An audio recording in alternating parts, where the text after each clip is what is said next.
അള്ളാഹുവിനെ ഒരു മനുഷ്യൻ ഓർത്തു കഴിഞ്ഞാൽ, അള്ളാഹുവിനെ ഒരു മനുഷ്യൻ ഒരു വിഷയത്തിന് മുൻകരുതലാക്കി വച്ചാൽ കാവൽ ലഭിക്കുമെന്ന് ഉറപ്പാണ്, വിഷയങ്ങൾ പൂർത്തീകരിക്കപ്പെടുമെന്ന് ഉറപ്പാണ്. അതിനൊരു സംശയവും ഒരു സന്ദേഹവും വേണ്ട. അതുകൊണ്ട് പഴയകാലത്ത് ചൊല്ലുന്ന ദിക്റുകളൊന്നും മാറിപ്പോകരുത്. ഒരു കള്ളനും വീട്ടിലേക്ക് വന്ന് കയറാതിരിക്കാൻ ഏറ്റവും വലുത് CCTV-യെക്കാളും വലുത്. CCTV ഉണ്ടാക്കുന്നത് മനുഷ്യനല്ലേ, കേടുവരുത്താനുള്ള കഴിവും മനുഷ്യനില്ലേ? പലയിടത്തും കേടുവരുത്തിയ രൂപങ്ങൾ നിങ്ങൾ കണ്ടില്ലേ? CCTV ഉണ്ടായാലും ഇല്ലെങ്കിലും വലിയ കാവലേതാണ്? നിന്റെ വാതില് നീ അടക്കണം. ബിസ്മില്ലാഹി ചൊല്ലിക്കൊണ്ട് നീ അങ്ങ് പൂട്ടുവെക്കണം. അതേ, നിന്റെ പാത്രങ്ങൾ നീ മൂടി വെക്കണം. വദ്കുരിസ്മല്ലാഹി അലൈഹി, എപ്പോഴും ചൊല്ലണം ബിസ്മില്ലാഹി. നിന്റെ വീട്ടിലുള്ള വസ്തുക്കൾ ഓരോന്നും മറയാക്കി വെക്കുമ്പോ എത്രത്തോളം നബി സല്ലല്ലാഹു അലൈഹി വസല്ലം തങ്ങൾ പറഞ്ഞു, വെള്ളപ്പാത്രത്തിന്റെ മേലെ, ഭക്ഷണപാത്രത്തിന്റെ മേലെ മൂടി വെക്കാൻ അതിന് മൂടിയില്ലെങ്കിൽ എന്തെങ്കിലും ഒരു മരക്കഷ്ണം അതിന്റെ വിലങ്ങിനിങ്ങനെ വെക്കണം.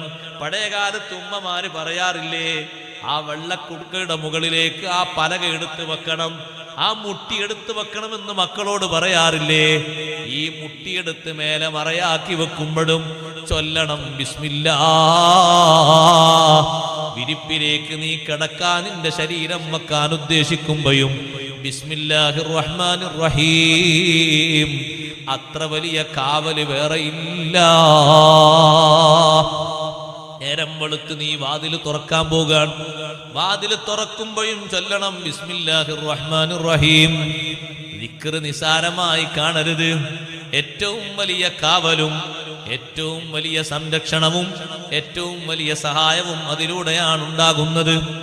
വീട്ടുകാരെ സമീപിക്കുന്ന ഭർത്താക്കന്മാര്, അതേ സ്വന്തം ഭാര്യയെ സമീപിക്കുന്ന ഭർത്താവ് ആവശ്യ പൂർത്തീകരണത്തിന് വേണ്ടി സമീപിക്കുമ്പോ ബിസ്മില്ലാഹി അല്ലാഹുമ്മ ജന്നിബിന ശൈത്വാൻ വജന്നിബിശ് ശൈത്വാന ഫീമാ റസഖ്തനാ എന്ന് ചൊല്ലിക്കൊണ്ട് വേണം സംസർഗത്തിൽ ഏർപ്പെടേണ്ടത്.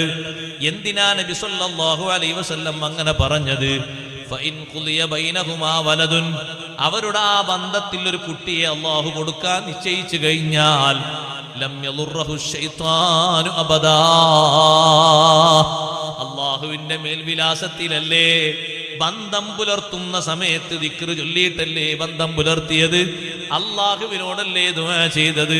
അല്ലാഹുമ്മ ജന്നിബിന ശൈത്വാൻ, അല്ലാഹുവേ ഞങ്ങൾ ബന്ധപ്പെട്ട